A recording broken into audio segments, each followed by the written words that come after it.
নমস্কার বন্ধুরা, welcome to পিজিএন Bangla cricket. তো বন্ধুরা, এই ভিডিওতে আমরা ভারতীয় ক্রিকেট দল নিয়ে দুটো দারুণ ইম্পর্টেন্ট আপডেট দেব।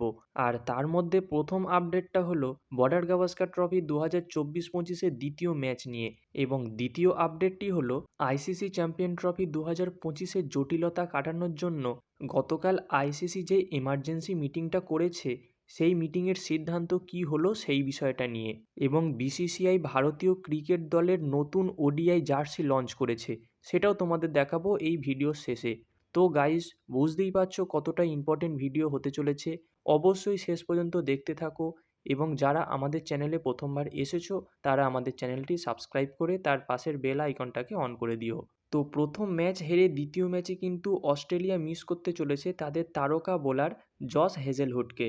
কোমরে ব্যথার কারণে দ্বিতীয় ম্যাচে প্রথম একাদশ থেকে ছিটকে গেছে জস হেজেলহুড। এমনকি খবর শোনা যাচ্ছে যদি ভাগ্য খারাপ থাকে হেজেলহুড কিন্তু পুরো সিরিজ থেকেই ছিটকে যেতে পারে।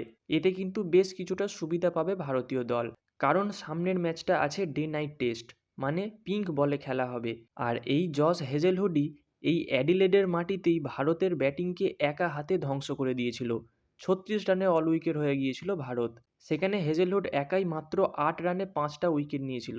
তো যাই হোক, এই ম্যাচে হেজেলহুডের জায়গায় অস্ট্রেলিয়া দলে আসতে পারে শেন এবট অথবা স্কট বোল্যান্ড। এদের দুজনের মধ্যে যে কোনো একজন, তবে স্কট বোল্যান্ডের চান্স পাওয়ার সম্ভাবনাটা অনেকটাই বেশি। তো এই গেল প্রথম টপিক। এবার দ্বিতীয় টপিক হলো আইসিসি চ্যাম্পিয়ন ট্রফি 2025।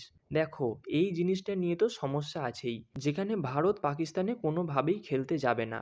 আর আমি একজন ভারতবাসী হিসাবে এটাকে পূর্ণ সমর্থন করি। তো গতকাল এই বিষয়টা নিয়ে আইসিসি যে এমার্জেন্সি মিটিংটা করে সেখানে 3টে শর্ত দেয়া হয়েছে পাকিস্তানকে। প্রথম শর্ত হলো পাকিস্তানকে হাইব্রিড মডেল মানতে হবে, তবে সেক্ষেত্রে ভারতের খেলাগুলো অন্য দেশে হলেও খেলার সমস্ত কিছু পাকিস্তান কন্ট্রোল করতে পারবে।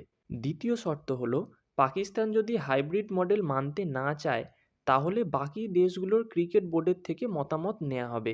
সেখানে জানা হবে ভারতের সাথে ম্যাচগুলো পাকিস্তানের বাইরে খেলতে তাদের কোনো সমস্যা আছে কি না। সেখানে যদি বাকি দেশগুলো ভারতকে সমর্থন করে এবং সেই সমর্থন যদি পাকিস্তান মানতে না চায় তাহলে সেক্ষেত্রে পাকিস্তান থেকে সম্পূর্ণ চ্যাম্পিয়ন্স ট্রফি সরিয়ে অন্য দেশে আয়োজন করা হবে।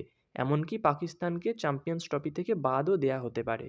আর 3 নম্বর শর্ত হলো বাকি দেশগুলো ভারতকে যদি সমর্থন না করে আর তারপরেও যদি ভারত পাকিস্তানে যেতে রাজি না হয় তাহলে কিন্তু ভারতকে ছাড়াই চ্যাম্পিয়ন্স ট্রফি 2025 অনুষ্ঠিত হবে পাকিস্তানে। তো এই 3টে শর্ত দেয়া হয়েছে পাকিস্তানকে আইসিসির তরফ থেকে, সঙ্গে 2 দিনের সময় দিয়েছে। এই 2 দিনের মধ্যে পাকিস্তান হাইব্রিড মডেলের ব্যাপারে একটা চূড়ান্ত সিদ্ধান্ত নিয়ে আইসিসিকে জানাবে, তারপর আইসিসি সিদ্ধান্ত নেবে। তো এই জায়গায় দাঁড়িয়ে আশা করা যায় এই সমস্যার জট কাটতে এখনও কিন্তু 2-3 দিন সময় চলে যাবে। পাকিস্তানকে 2 দিন সময় দেওয়া হয়েছে, তারা আইসিসিকে জানাবে, সেইটা জানার পর আইসিসিও তো একটা সিদ্ধান্ত নেবে, তারপর তো তারা অন্য দেশগুলোকে বলবে, তাই না?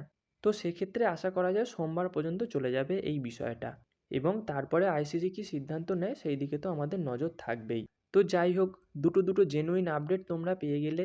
এবার ভিডিও আমার শেষের দিকে, আর এবার তোমাদের দেখাবো ভারতীয় ক্রিকেট ওডিআই দলের নতুন জার্সি, যেটা আজকেই লঞ্চ হয়েছে। তো তোমরা দেখতেই পাচ্ছ জার্সিটা, আমার তো দারুণ লেগেছে। আর তোমাদের কেমন লেগেছে তোমরা কিন্তু অবশ্যই কমেন্টে জানিও। তো গাইস, এই ছিল আজকের আপডেট। ভিডিওটি ভালো লাগলে অবশ্যই একটা লাইক করে দিও এবং তোমাদের ক্রিকেট লাভার বন্ধুদের সঙ্গে শেয়ার করে দিও। দেখা হচ্ছে পরবর্তী ভিডিওতে। Bye bye.